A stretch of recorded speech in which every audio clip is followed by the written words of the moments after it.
Ciudad Victoria de 1945. El famoso son carabalí y su cantante Ricardo Velázquez. Ir por el viejo camino al Teocaltiche, a los Conejos y a las Pitayas, allá por el Cerro Guerrero. Los populares tacos de Ábalos del 16 Hidalgo con tripa gorda y bimbo rojo. Toda una vida. Sin duda que fue algo muy, muy especial ser hijo. Y lo digo también por mis hermanos, sí, de Carlos Adrián Avilés Bortolucci. O sea, en ocasiones tardabas mucho tiempo en llegar de tu casa al estadio, de tu casa a la iglesia, de tu casa a la plaza central del 15 Hidalgo, porque se iba deteniendo cada 5 metros a saludar con alguien. Y él murió un 24 de junio del año 2005. Y fue curioso porque alguien nos lo dijo, nos lo hizo ver. Dijo, tu padre quiso esperarse a que pasara el Día del Padre. Gabriel Alejandro Avilés González es el nombre oficial de mi hijo. Le decimos Alex Avilés y deportivamente le dicen La Flecha. Sí. Es un corredor de atletismo 100 y 200 metros para personas con discapacidad. Él tiene síndrome Down y esta semana, por eso digo que junio para nosotros es un mes especial. Acaba de obtener 2 medallas de oro en el Campeonato Mundial de Atletismo en Francia. Y en una de las pruebas, en los 100 metros, rompió el récord del mundo, un récord que tenía casi 9 años. Es una cosa impresionante porque él llega y me dice, hola, pa. O sea, Alex tiene un lenguaje corto, ajá, pero sí me dice, hola, pa. O sea, nos abrazamos, me muestra sus medallas y yo le digo, una es mía, y dice, no, yo. Y le digo, yo también gané medallas, y dice, no, tú no. Saliendo del hospital infantil, cuando ya llegó el resultado por escrito oficial genético de que el niño tiene síndrome de Down, salimos con el niño. Mi esposa iba llorando, yo también lloré un poco y recuerdo que le dije, ¿quieres llorar? Se me quedó viendo a mi esposa y le digo, vamos a hacer una cosa, vamos a llorar hoy. Hoy vamos a llorar. Y mañana nos ocupamos a empezar a buscar cómo vamos a apoyar a Alex. En su vida, en su salud, en su alimentación. Y pues, no quiero agregar nada más. Ahorita estamos viendo esta medalla de oro.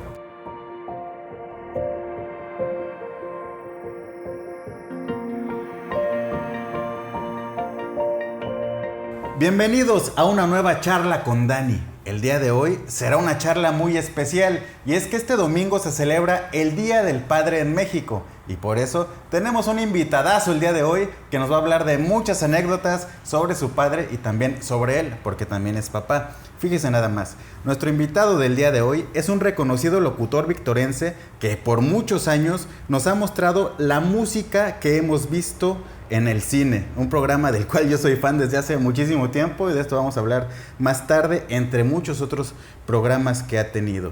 Y le comento, le decía que es crucial esta semana hablar con él, siempre es un agasajo charlar con Carlos, pero esta semana tiene un condimento ahí especial, porque hay muchas cosas alrededor de él sobre el Día del Padre. Él tuvo un padre fuera de serie.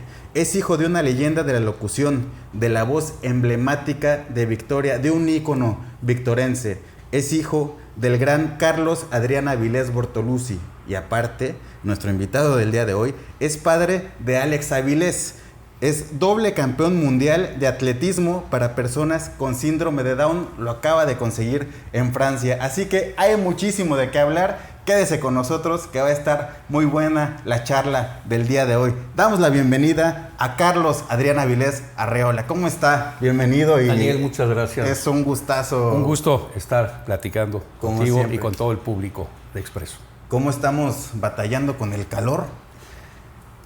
Los que vivimos en el noreste de la República sabemos lo que nos tocó. Lo interesante es que esta última semana, y lo he dicho con gente cercana, que es interesante que ya que los victorenses nos estemos quejando del calor, sí, algo hay ahí, algo preocupante. Algo está pasando. Tenemos muchos años aquí, pero ahora es muy común hablar con cualquier amistad, compañero de trabajo, familiar, y que se quejen del calor, preocupa. Y preocupa mucho, y creo que también es un momento que nos hace voltear a ver, talamos árboles, no cuidamos el medio ambiente, tantas cosas negativas que le hacemos a la naturaleza, pues ya nos le está cobrando con esto que está pasando. Ojalá obtengamos alguna enseñanza de esto que estamos viviendo en este junio tan especial del año 2023. Exactamente, y es un mes y una semana sobre todo esta, donde se celebra una fecha, la verdad que para mí es muy especial en México, el Día del Padre. Es un padre, para mí es algo sagrado, es lo más grande, igual que la madre, pero el padre es tu apoyo incondicional, el que siempre está ahí, el que se chinga por ti realmente, el que se fleta, el que siempre está ahí por ti. Creo que se tiene que celebrar al padre, y llegan todas estas bromas de que se avientan solos al pastel y que nadie festeja al padre, pero es muy merecido. Y usted tuvo un padre muy padre. ¿Cómo fue crecer con el maestro Carlos Adrián Avilés Bortolucci? Fue algo muy especial, sin duda alguna, y yo lo digo públicamente y lo he comentado en múltiples ocasiones. Yo siento que yo sigo recibiendo beneficio de ser hijo de quien soy ahora ya a casi 18 años de su partida. Mucha gente me sigue obsequiando su amistad, su afecto, haciéndome comentarios de quién fue mi padre, de cómo era mi padre, y sin duda que fue algo muy, muy especial ser hijo, y lo digo también por mis hermanos, de Carlos Adrián Avilés Bortolucci. Es una familia muy, muy unida, de siempre desde el exterior se ve pues la unión, el amor que se tienen. Un amor que pues fue sembrado desde siempre por su padre y por su madre, ¿no? Sí, no, y además del amor de mi padre y de mi madre Isabel Arriola Loperena o Isabel Arriola de Avilés, el carácter de ambos, y en este caso que estamos recordando ya del padre, el carácter tan particular que tenía papá como un hombre del micrófono, como un hombre público, una persona que era muy querida y sigue siendo muy querida y recordada por múltiples sectores de Ciudad Victoria, incluso de otras ciudades del estado. Hay gente que tengo oportunidad de conocer y al escuchar mi nombre y mi apellido hacen referencia y tienen recuerdos de mi señor padre. ¿Cómo era en su niñez un domingo por la tarde ir a caminar por la calle Hidalgo? ¿Qué pasaba caminar al lado de don Carlos? ¿Cómo conmocionaba a la gente esa situación? Son dos sensaciones muy curiosas. Una era muy agradable en el sentido de ir caminando y ver la popularidad que él gozaba, el afecto. Mucha gente se acercaba a saludarlo, le gritaba de lejos. Y en el otro extremo, y también lo comentaba mi mamá y lo comentaban mis hermanos, en ocasiones tardabas mucho tiempo en llegar de tu casa al estadio, de tu casa a la iglesia, de tu casa a la plaza central del 15 Hidalgo, porque se iba deteniendo cada 5 metros a saludar con alguien. Ahora, por una parte el afecto y por otra parte es apúrate papá que traemos prisa. Ahora lo que le pasa a los influencers, ¿no? Esta situación que van por la calle y no los dejan ni caminar, pues su padre fue un influencer de aquellos años.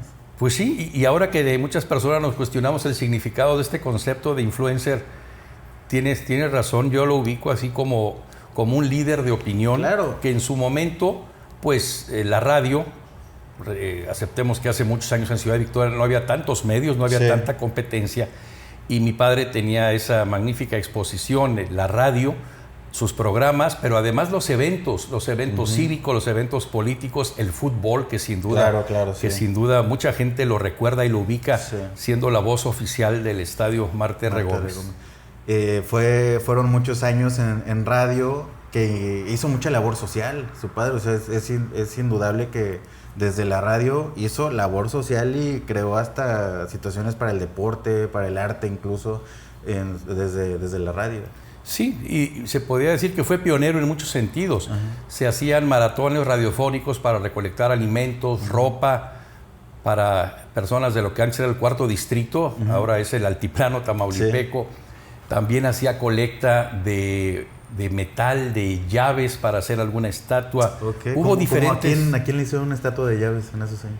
Pues ahorita quiero recordar, no viene a mi mente exactamente el personaje, pero la actividad está ahí presente. No estaría mal retomarla, ¿no? O sea, juntar llaves de la ciudad y vamos a hacerle, por ejemplo, un busto a don Carlos. Incluso había también colectas económicas para ayudar a colocar el reloj monumental de la Torre de Catedral. Es decir, el programa de radio, el que tenía mi padre, pero además programas especiales, siempre fueron tuvieron muy buena aceptación. Sí. Recuerdo que la primera etapa del centro oncológico para enfermos de cáncer ubicado en el Hospital Infantil de Tamaulipas también fue iniciativa de él.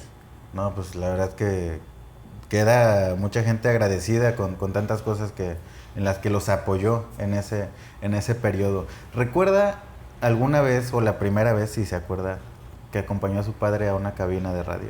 Claro, yo iba con mi papá desde que era niño, porque nuestra casa entonces estaba ubicado en el 12 Hidalgo y Juárez, y la difusora estaba en el 13 Juárez, nos quedaba muy cerca. ¿Eran vecinos de ORT?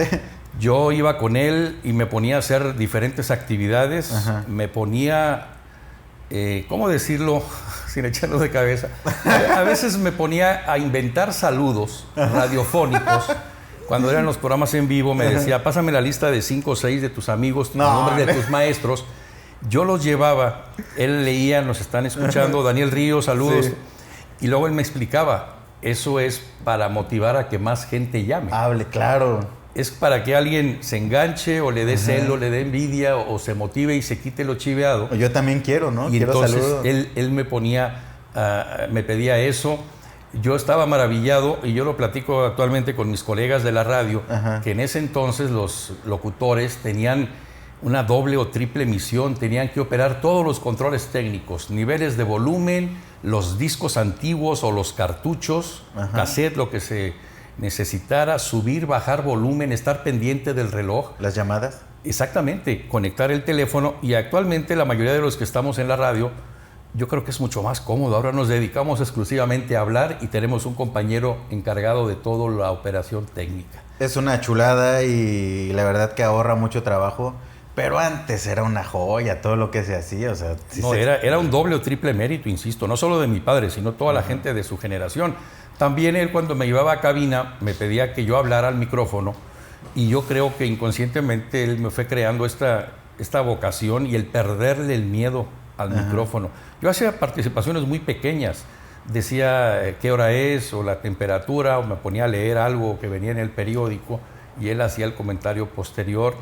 Recuerdo que en los años 70, el Mundial de Fútbol, yo le llamaba vía telefónica desde la casa y él sacaba la llamada al aire y yo le decía qué partidos iba a ver ese día. Yo tenía el periódico del día. El rol del día. Y él, en lugar de mencionarlos, él me pedía que yo era su corresponsal. ¡Qué bárbaro! Y decía, hoy por la tarde juega Alemania, juega Francia, juega México. Y yo me sentía muy importante. Claro, ¿cómo no? Yo colgaba el teléfono, yo tenía en el 74 12 años o 13 años de edad, me quedaba emocionado y decía, mi voz salió al aire anunciando el Mundial. ¿Cómo no? Pues imagínese a los 12 años y que salga tu voz en la radio. Eso fue sin duda creando en usted una pasión por la radio, que al final pues lo llevó a lo que es el día de hoy, un gran locutor reconocido. Le agradezco, no sé si gran locutor, incluso muchas personas a veces me dicen que creen recordar el estilo y la voz de mi padre, y yo se los agradezco, yo sé que no. Sí, ¿cómo no? No, lo digo sinceramente, la personalidad que él tenía, la voz, la forma de manejar, la emotividad es algo que yo le sigo reconociendo y admirando, y no como hijo, sino como profesional de la radio. Y es curioso que yo inicié en la radio ya en una etapa ya más o menos, digamos, grande. Actualmente tengo 61 años, yo tengo en la radio, ¿qué le diré? 25, 30 años. Inicialmente yo no entré a la radio. Yo estudié Ciencias de la Comunicación. ¿En la UAT? No, en Monterrey. Tuve oportunidad de que mis padres me enviaron al Tecnológico de Monterrey. Y mis primeras etapas trabajé en Relaciones Públicas en el Hospital General. Luego trabajé en un colegio en el área de difusión, posteriormente en Cablevisión, Canal 10, en la subdirección, en programación. Pero había algo que no me permitía explayarme frente al micrófono. ¿Y cómo es el destino que el día que empecé frente al micrófono fue en televisión antes de en radio? Fue de una manera extraña. Faltó algún compañero y me dijeron, hay que grabar un promocional navideño. ¿Te animas? Dije, ¿qué digo? Pues lo que tú quieras, que la gente done, coopere para llevar regalos a personas necesitadas. Me acuerdo muy bien de la frase que decía, abre tu corazón, me acuerdo. Y después de esa emoción de estar frente a una cámara o frente a un micrófono, empecé a colaborar en diferentes estaciones de radio, siempre de manera voluntaria. Ok. De mí nació ir a proponer el programa que usted hacía referencia, la música que hemos visto. Sí. Sí, Buenísimo, ¿eh? sí, de verdad, gracias. de verdad que soy fan, ¿eh? Sí lo escucho, de verdad, me gusta mucho. Sin pedir remuneración, ni cobrar, ni nada, simplemente era una inquietud. Ajá. Yo sabía que yo tenía por las mañanas mi trabajo, que repito, era en un hospital o era en un colegio, pero por las tardes yo quería seguir aprendiendo y disfrutando de la música y del micrófono. ¿Qué le dijo su padre cuando ya estaba al frente de un programa de radio? ¿Cómo fue esa plática que le dijo, oye, ya tengo programa de radio? ¿Cómo fue? ¿O lo escuchó y así Me dijo tres cosas. No sé si las tres se puedan decir aquí. Adelante, La por primera favor. fue, me da mucho gusto. La segunda fue, te habías tardado. Ajá. Y la tercera, que recuerdo con mucho gusto, me dijo, eres un chingón. Muy bien, y sí. Y eso de eres un chingón se me quedó grabado y por la importancia de, más que de la aceptación, de la felicitación de un profesional, Sí. de un profesional de los medios de comunicación. Claro, ¿en qué momento usted se dio cuenta de quién era su padre, de la trascendencia que tenía su padre en la sociedad tamaulipeca, no solo victorense, porque aportó también en otros municipios? Bueno, desde niño, yo lo quiero decir, y aprovecho para sacar temas relativos a la familia, desde niño yo siempre me he considerado una persona muy afortunada, muy bendecida de formar parte de una familia donde muchos personajes fueron conocidos y son recordados en Ciudad Victoria. Mi padre, Carlos Avilés, mi madre, la maestra Vivi Arreola, María Isabel Arreola Loperena, y también puedo mencionar a mi abuelo, el papá de mi mamá, el profesor Francisco de P. Arreola. Okay. Yo desde que estaba en la primaria o en el kinder, yo sentía el afecto de los maestros. Y yo decía, ¿por qué me quieren tanto? No creo ser tan simpático. Y resulta que todos ellos apreciaban a mi padre, a mi madre o a mi abuelo, estaban agradecidos por alguna situación. Y yo desde niño recuerdo que había compañeros, lo que ahora llaman bullying, que antes llamaba la burla de los amigos, que me decían, mi papá sale en radio así como burlándose, o mi papá va al estadio. Yo no entendía cuál era el afán de criticar o de burlar, pero me hicieron estar consciente de que mi padre era un personaje popular aquí en Ciudad Victoria. Hubo una ocasión hace muchos años que mi padre salió en el programa, recordará usted a Raúl Velasco, siempre en domingo. No, Probablemente las generaciones actuales no sepan de quién hablamos, un líder de opinión de la televisión mexicana hace 50 años. Aún hay más. Aún hay más, siempre en domingo. Mi padre salió allá y al día siguiente en Victoria mucha gente lo comentaba, incluso en la escuela donde yo estaba me lo decían y yo decía, mi papá sale. ¿Cómo? ¿Por qué salió? Porque hubo, creo que una comitiva artística tamaulipeca acudió a la Ciudad de México y mi padre durante muchos años también fue locutor del gobierno del estado y acompañó, creo recordar, al conjunto típico en esa ocasión. Entonces, aunque apareció a cuadro 5 minutos, la proyección que daba el Canal 2 de Televisa en esos años era inmensa. Es que ese programa era el que todo México veía, o sea, ya era el domingo en la noche, te sentabas en familia a apreciarlo, ¿no? Los pues, artistas que salían ahí. Aunque, pues bueno, a mí la verdad que no me cae muy... Más allá de gustos o no gustos, yo hablaba del impacto. Sí, cómo no, sí, era el programa. Y así como esa anécdota, puedo también recordar lo que citábamos hace un momento, que al ir yo por la calle con mi papá, la gente se acercaba a saludarlo, o él le hablaba a la gente y yo decía, ¿con quién voy? Sí, claro. Oiga, ¿alguna anécdota que recuerde con algún gobernador? O sea, de su padre con algún gobernador, que usted haya estado ahí o que sepa que su padre pasó con alguno. Pues hay algunas muy interesantes, ya sea con gobernadores o con altos funcionarios. Mi padre platicaba mucho una anécdota de cuando él estuvo trabajando, precisamente apoyando al conjunto típico. Dice que en una ocasión, no recuerdo exactamente los personajes, dice, pero la gente cree que uno anda pues faroleando y anda muy engreído y así muy elegante. Dice, si supieran, dice, viajamos en autobús, llegamos a las 6 de la mañana a algún otro estado, Guanajuato o Jalisco, bajamos fotografías, tenemos que desmontarlas, poner mamparas, colocar las fotos, barrer, trapear, poner el micrófono, nos vamos al hotel, nos vamos a trajear, regresamos y yo tengo que presentar al micrófono tengo que mencionar al representante del gobierno de Tamaulipas, que es mi compañero de viaje y es con quien ando cargando todas esas cajas. Ajá. Dice, la parte bonita es estar frente al micrófono y las fotos, y la otra friega, la gente muchas veces no la conoce. Claro. Él también nos contaba mucho los viajes cuando acompañó al entonces el equipo de Victoria, antes que existiera el Correcaminos, eran los Cuerudos. Claro, sí. Él viajó muchos años y dice que eran viajes de 18 o 20 horas, dice, en unos camiones muy fregados, y dice, olvídate del aire acondicionado, olvídate, el asiento no se reclinaba, caminos polvosos, el calor, hijo, pero eran unas experiencias únicas. Él disfrutaba mucho recordar eso y nos lo compartía a mis hermanos y a mí, y también yo creo que era una forma interesante de hacernos ver que nos estaba tocando una época más cómoda a las generaciones actuales. Claro que sí. Tuvo 47 años su programa de radio Alegría Matinal. Qué barbaridad, ¿no? 47 años y siendo el más escuchado de todo el estado.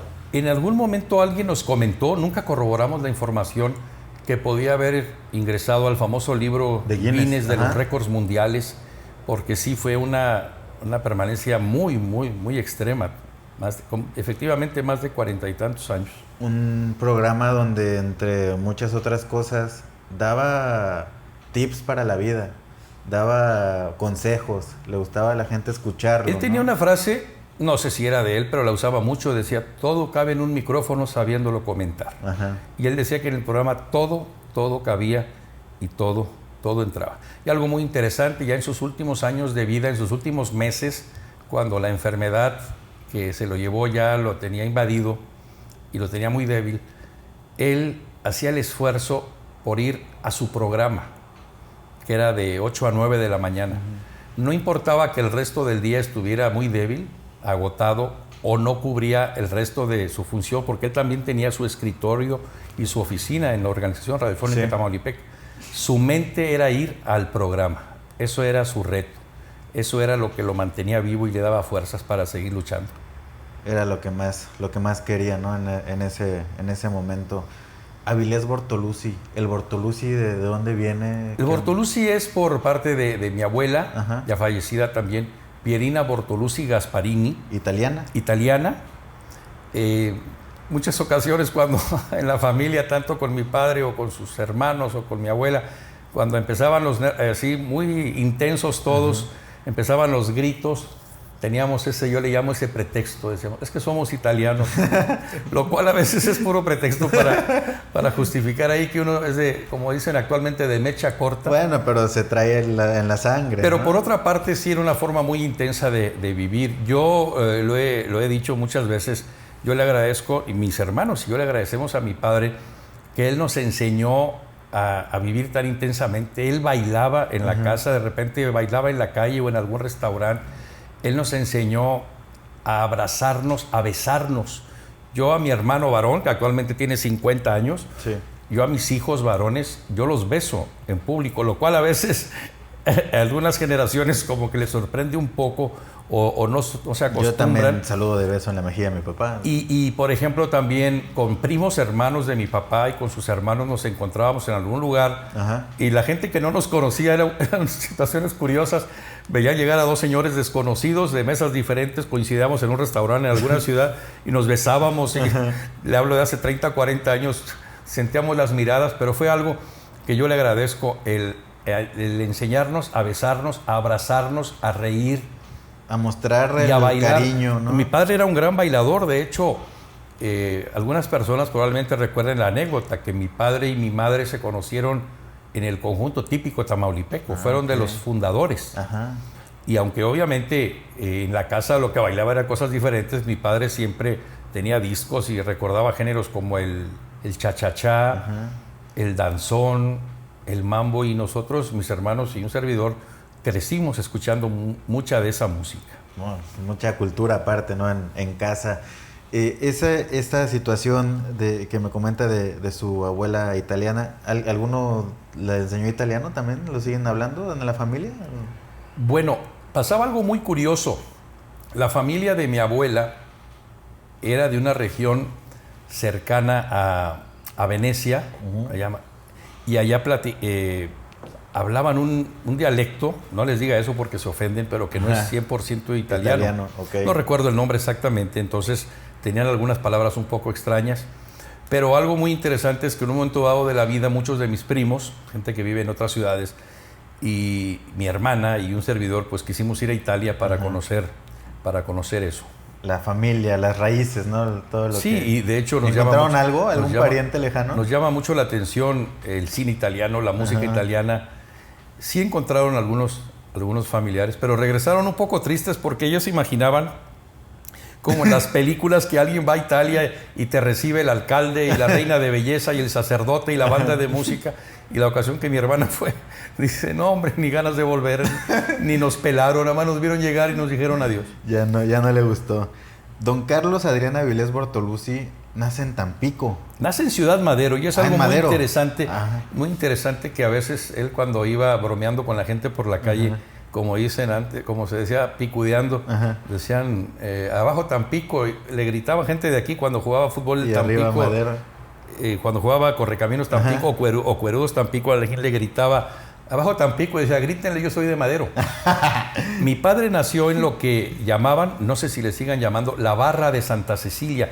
La gente que ha visitado Tampico, la playa de Madero, recordará que después de pasar Refinería, en el extremo donde se juntan el mar y el río, ahí hay un faro antiguo abandonado, hay una pequeña iglesia, y existió hasta hace algunos años una casa de madera que fue donde nació mi padre y donde vivió su infancia.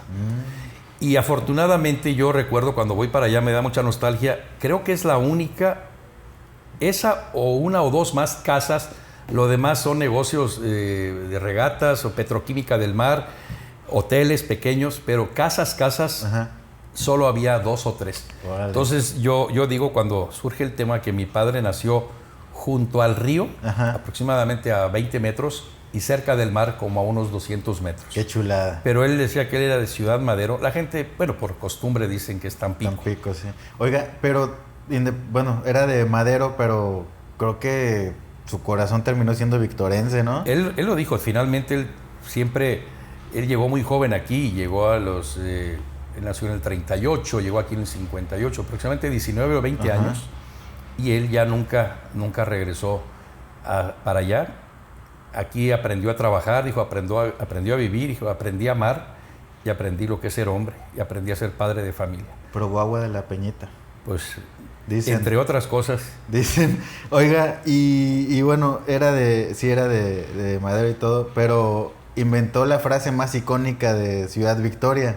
Ciudad Victoria, ciudad limpia, ciudad amable. De hecho, yo quiero, ahora que surge el tema, reconocer que un amigo de él, un señor López, no recuerdo de momento el nombre, creo que tenía una autorrefaccionaria hace años, alguna vez se la comentó, se la compartió, y mi papá decía que aunque él, Carlos Avilés, la hizo popular, y en estos últimos 40 años muchos políticos o administraciones municipales han utilizado la frase, originalmente él la tomó él escuchó de un señor López. Y hay gente que le agrega o le quita Ciudad Victoria, ciudad amable, Ciudad Victoria, ciudad limpia, Ciudad Victoria, ciudad limpia, ciudad amable. Tiene varias variaciones, varias variantes, pero es muy curioso que cada 3 años que va a haber un cambio de administración municipal aquí en Victoria, diferentes partidos recobran la frase. Es una gran frase, ¿no? O incluso periodistas también. En ocasiones aparece en columnas, dice, como diría Carlos Avilés o como decía Carlos Avilés, Ciudad Victoria, ciudad amable. Yo creo que esa frase ya es como que una marca de Ciudad Victoria, tipo las flautas son de harina. Y también él tenía otras frases famosas, aquí puros correcaminos, que se decía en el estadio, o que luego se gritaba en las calles. Otra frase, ¿cómo la viste, Andrés? Recordando a su compañero Andrés García también. Dejó frases. ¿Cómo no? Un ícono e ídolo de mucha gente. Y en Correcaminos, ¿qué onda? ¿Cómo ingresa? ¿Qué pasa? ¿Por qué también? Digo, Victoria se convirtió en su amor, pero Correcaminos era su vida. Se desvivía por Correcaminos, don Carlos Adrián. Él era muy entregado a todo. Él era un fanático del fútbol. Él siempre dijo que él iba a las Chivas de Guadalajara. En la casa tenía playeras, tenía banderines, pero que cuando llegó a Correcaminos, él pasó a ser seguidor del Correcaminos. Y era tanta su entrega que él hablaba del equipo, aparte de ser la voz oficial del estadio, en sus programas hablaba de fútbol. Y luego a él le tocaba recibir a veces reproches o reclamos de la población. Avilés, Correcaminos, pues ¿qué quieres que yo haga, compadre? O sea, yo también lo sufro. Sí. Lo veían como un vínculo y la gente quería que él fuera el intermediario para rescatar al equipo cuando andaba en malos momentos. ¿Qué pasaba cuando jugaba Correcaminos Jaiba Brava? ¿Qué pasaba en la cabeza de don Carlos? ¿A quién apoyaba? ¿Se le complicaba la cosa? Era una situación muy curiosa. Él fue muy pocas ocasiones allá al estadio de Tampico. Ajá. Fue muy pocas ocasiones. Pero cuando jugaban aquí en Ciudad Victoria, siempre algún locutor de Tampico era ex compañero de él o ex vecino, venían y lo saludaban. Y la gente de aquí, a manera de broma, empezaban a gritarle: Avilés, vete con la porra de Tampico. Ajá. Y él decía: no, yo soy de aquí. Y la gente lo tomaba como un punto de partida para bromear, pero también para hacer sentir el apoyo al equipo local. Presionar claro, a los tampiqueños que se acercaban a saludar a Carlos Avilés. Ese era un clásico, pero había otro clásico que tenía un condimento especial en la familia. El América Chivas. ¿Qué pasaba en un América Chivas en la casa? Bueno, aquí la situación es que mi padre, como lo dije, siempre fue de las Chivas. De Chivas. Y yo le agradezco mucho a él que él nunca metió su mano ni intentó convencerme. Yo desde niño fui seguidor del América. ¿Por qué? ¿Pero en qué pensaba Carlos? Y era algo muy interesante que conforme yo fui creciendo, no sé, nunca lo escribimos, fue un pacto informal. Nunca vimos un partido América Chivas en televisión. Nunca. Nos dividíamos cada quien en su televisión. Y al terminar el partido, nadie le decía al otro quién había ganado, mucho menos burla ni nada, 0 comentarios. Excepto cuando acababan en empate, como que sí se veía una mutua sonrisa de tranquilidad, de complicidad, pero ajá, es algo que se hizo costumbre y se hizo hábito. Y yo me quedo pensando cómo es la vida de curiosa. Yo, así como a mi padre, nunca siempre le agradecí que no tratara de influir en mis gustos futbolísticos. La vida ahora me da una oportunidad porque mis hijos, uno es seguidor de Chivas y también hace lo mismo. Cuando juegan Chivas América, lo vemos en televisiones diferentes. No lo pueden ver juntos. Y mi hijo más pequeño, Alex Avilés, el que es corredor, sí, por cierto, seguidor de Cruz Azul. ¿Y eso?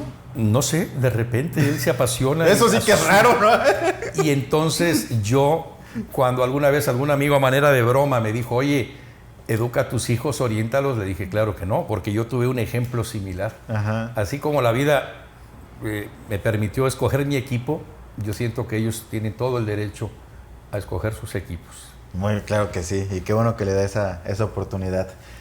En sus programas su padre daba muchos tips para la vida, algunos consejos, y por ahí leí que había uno muy famoso de que te quitaras los zapatos si tenías nervios. Bueno, ese consejo se lo daba, más que dármelo a mí, ese consejo se lo daba mi padre a todos los maestros de ceremonias. Okay. Sobre todo cuando le decían: Avilés, voy a ir a un evento donde va a ir el gobernador, el alcalde, el rector o el candidato del partido y tengo mucho nervio, ¿qué hago? Y mi padre les daba 2 o 3 consejos básicos. Les dijo: primero, si vas a tener podium, eso que impide que la gente te observe, quítate el zapato del pie derecho. Ajá. Incluso esto se lo recomendó a un rector, recuerdo muy bien, omito el nombre, porque dijo: eso te hace sentir que eres humano. O sea, ajá, no por el hecho de estar en un escenario eres un dios ni eres un artista. Tú estás haciendo un rol, estás haciendo una función, pero si te crees muy serio y muy formal, tú solo te vas a estresar.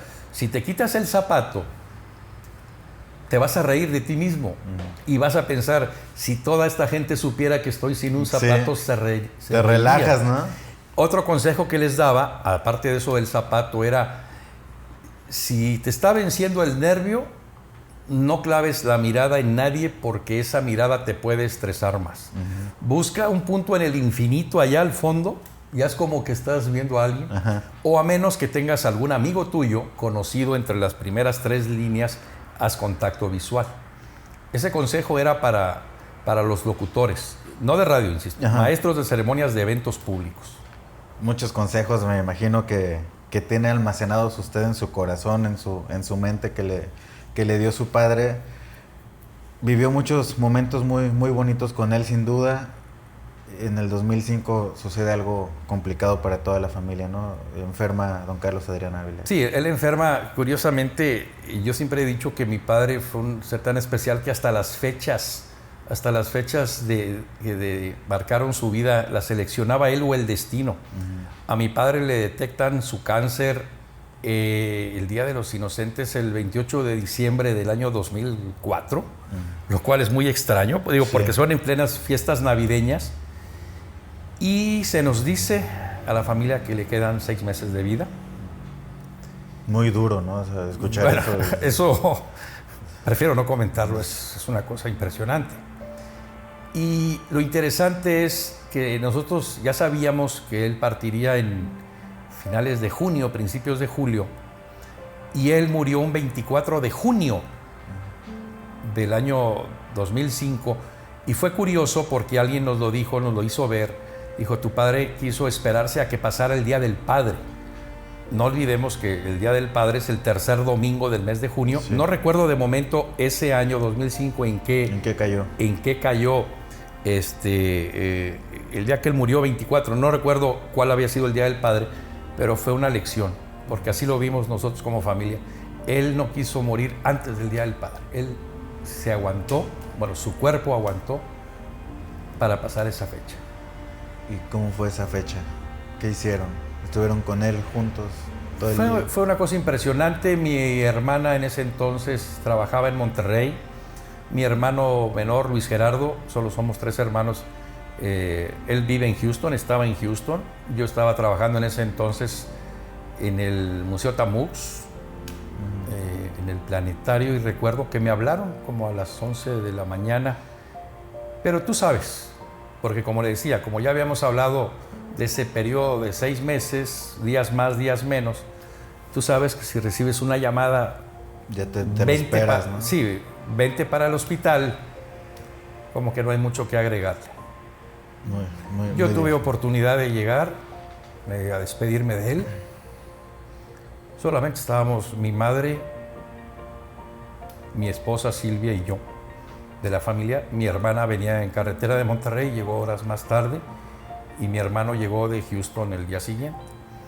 Y fue una cosa impresionante, tanto en el Hospital General, que es donde él falleció, y después el velorio, el velatorio, como gusten llamarle, y al día siguiente una misa de cuerpo presente, despedida en catedral. La cantidad de gente que vimos fue impresionante. Pues tuvo usted un extraordinario padre, y eso estoy seguro que lo ayuda a ser un extraordinario padre, porque hoy usted puede decir que está haciendo gran trabajo con Alex. ¿Quién es Alex? Bueno, no sé si estoy haciendo un gran trabajo. Yo quisiera decir que somos un equipo, la familia, mi esposa Silvia, mis hijos Erika, Andrés, Carlos, y también entrenadores que han estado en la vida de Alex. Gabriel Alejandro Avilés González es el nombre oficial de mi hijo. Le decimos Alex Avilés, y deportivamente le dicen La Flecha. Sí. Es un corredor de atletismo 100 y 200 metros para personas con discapacidad. Él tiene síndrome Down, y esta semana, por eso digo que junio para nosotros es un mes especial. Especial.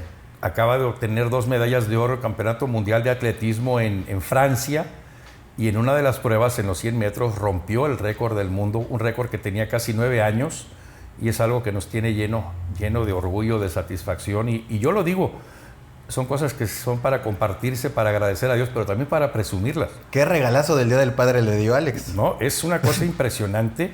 Yo lo platiqué hace 15 días con amigos de Ciudad Victoria, con compañeros periodistas que me decían, Alex va por la medalla de oro. Y yo les decía, sí va por la medalla de oro, pero a mí me interesa mucho que vaya por el récord mundial. No sé, yo tenía esa obsesión y esa idea, porque alguien me lo dijo alguna vez. Una medalla es muy importante, Sí. en primer lugar, y quedas Pero en el el libro. récord. Pero un récord mundial queda en los libros, un récord mundial queda tu nombre queda inscrito durante algún tiempo. No podemos decir si va a durar un mes, un año, 10 años, 20 años, pero quedas como la persona más veloz del mundo en tu categoría en ese momento, y es algo que nos tiene lleno de satisfacción. Y usted le tocó vivirlo desde México, ¿no? Yo estaba aquí en Ciudad Victoria a las 4 de la mañana. ¿Viendo la carrera? Viendo la carrera, porque se transmitió por internet en un canal de televisión especial. Mi hijo Andrés tenía 2 pantallas gigantes, estaba grabando todo y estábamos vencidos de sueño porque Alex corrió 4 días seguidos, martes, miércoles, jueves y viernes. Eliminatoria de 100 y final de 100. Eliminatoria de 200 y final de 200. En sus 4 pruebas ganó. Pero la transmisión a veces era a las 2:30 de la mañana o 4 de la mañana o hasta 5 de la mañana hora de México. Entonces traíamos el horario todo comprometido. Volteado y todo. Totalmente. ¿Cómo anda Alex ahorita? Exactamente, ahora le toca a él pasar por lo mismo. Oiga, y ya que llegó Alex, fue por él a Monterrey, ¿verdad? ¿Cómo fue ese momento que se encuentran cuando Alex hizo contacto visual con usted llegando de Francia con las 2 medallas? Es una cosa impresionante porque él llega y me dice, hola, pa. O sea, Alex tiene un lenguaje corto, pero sí me dice, hola, pa. O sea, nos abrazamos, me muestra sus medallas y yo le digo, una es mía, y dice, no, yo. Y le digo, yo también gané medallas. Y dice, no, tú no. Es el lenguaje conciso, pero muy, muy directo. Y cada vez que él gana medallas, yo siento que son de toda la familia. Y como lo digo, también incluyo a los entrenadores. Sí, claro. A toda la gente, porque han sido casi 6 años de entrenamiento diario. En ocasiones son 4 horas al día, de lunes a viernes, y también los sábados. Y mi esposa no me dejará mentir, porque yo a veces digo, no, hace mucho frío, hace mucho calor, o ¿por qué hoy sábado? Hemos ido a entrenar el 25 de diciembre, el 31 de diciembre, que digo, no hay nadie en el estadio. Sacrificios que tiene que hacer un deportista. No, y la gente me convence y me dice, el deporte de alto rendimiento exige mucho. Así es. Disciplina, alimentación, el ir con lluvia, con frío, con calor. Y yo lo veo ahora en este resultado que obtuvo Alex en Francia. Ese segundo que bajó de un año para otro, el año pasado él fue a República Checa, obtuvo 2 segundos lugares en el Mundial contra un corredor de Italia al cual ahora derrotó. Y yo veo que este segundo que logró bajar de 14:40 a 13:33, que es su tiempo en 100 metros, y hice una fórmula muy curiosa matemática esta semana, porque yo decía, son 4 horas diarias, a la semana son 20 horas, son 50 semanas al año, son 1000 horas, digo, números aproximados, 1000 horas de dedicación, redituó en mejorar un segundo. Un segundo, sí. Y alguien diría, pues qué desproporcionado. Y ese segundo es el que le permite tener el récord mundial. Gracias a ese segundo es campeón del mundo. Tiene el récord, porque campeón probablemente lo hubiera sido. Sí, pero el récord. Pero el récord es lo que nos tiene muy contentos ahora. Sin duda alguna que desde que usted y su esposa, toda la familia, supieron de la llegada de Alex, pues ha sido una lucha constante, pero llena de amor, de ternura y de mucha felicidad.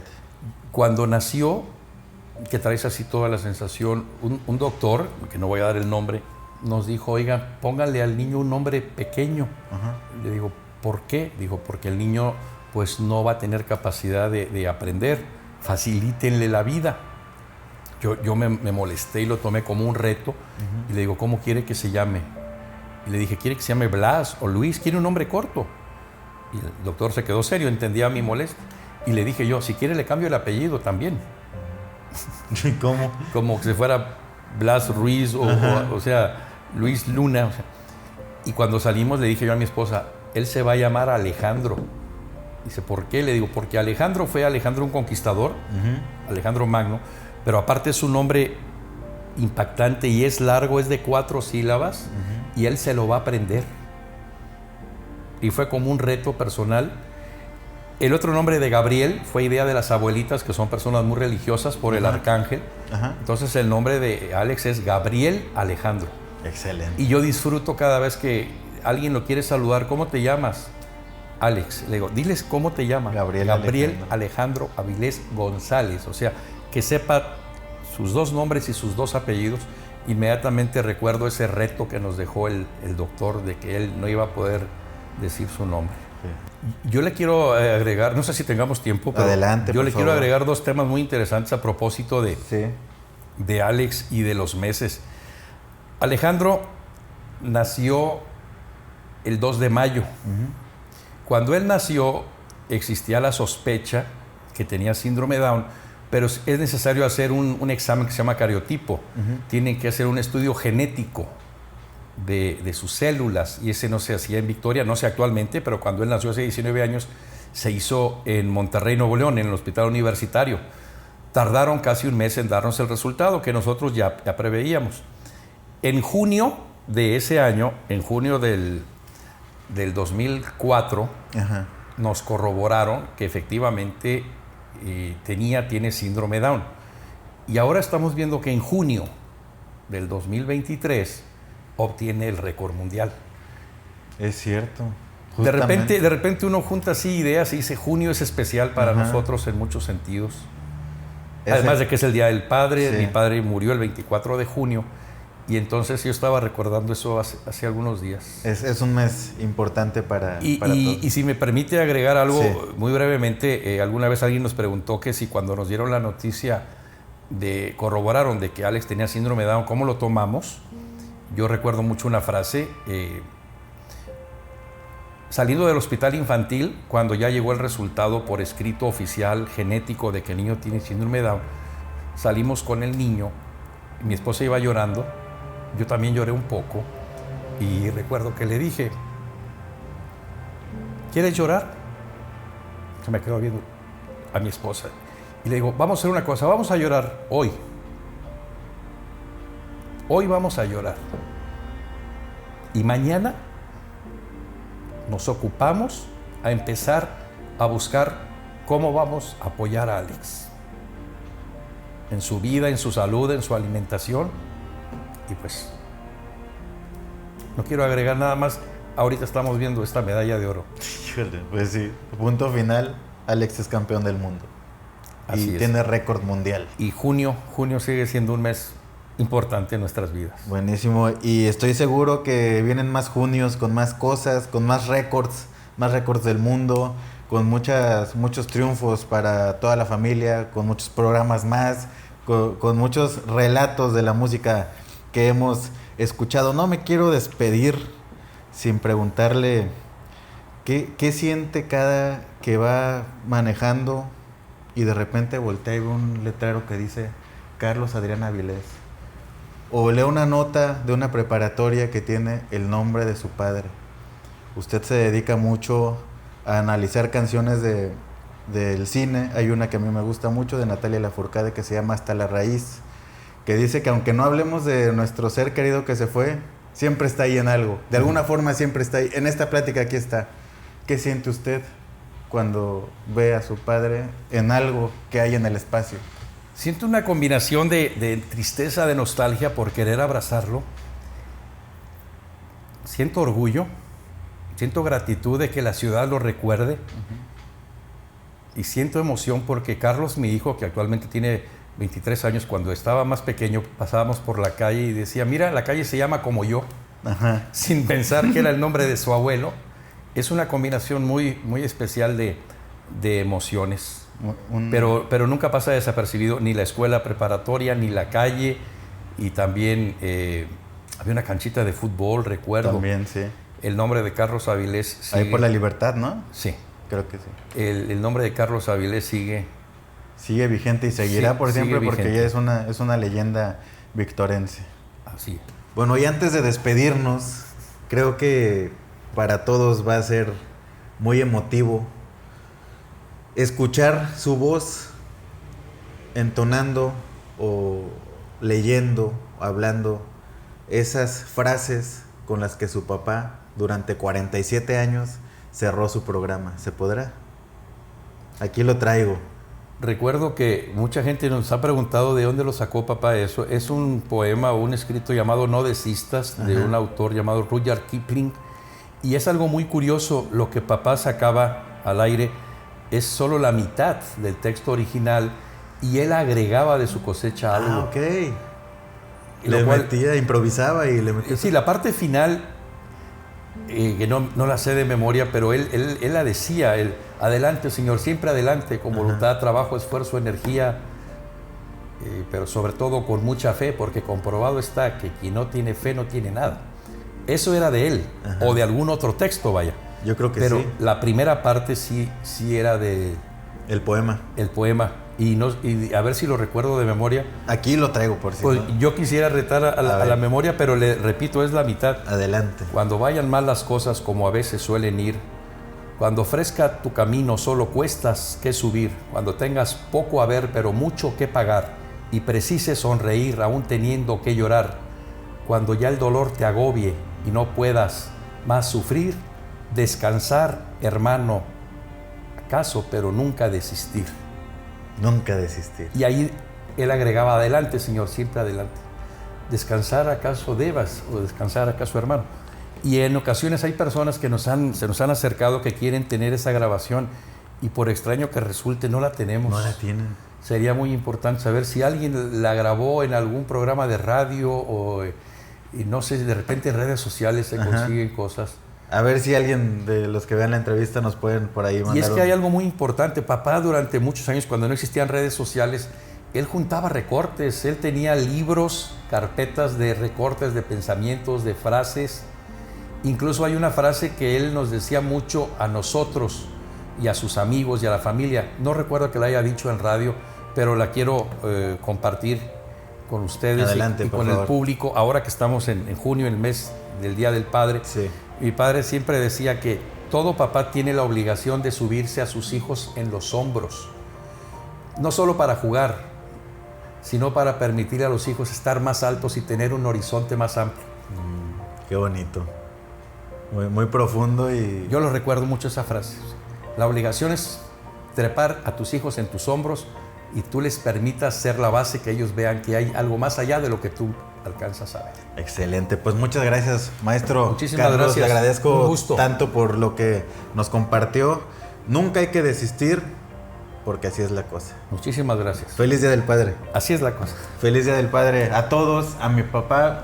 Te amo, muchas gracias por todo tu apoyo siempre, por ser el fan número 1 de la charla con Dani. Te amo, espero un día ser la mitad de lo bueno que eres tú. Muchas gracias a Jorge Castillo, que siempre está aquí dándole con todo. Jorge hace todo aquí en la charla. Gracias, con Dani, también es papá, felicidades a él. Y a todos ustedes que nos acompañan, que comentan, que comparten y que nos apoyan tanto en estas charlas. Gracias y feliz Día del Padre.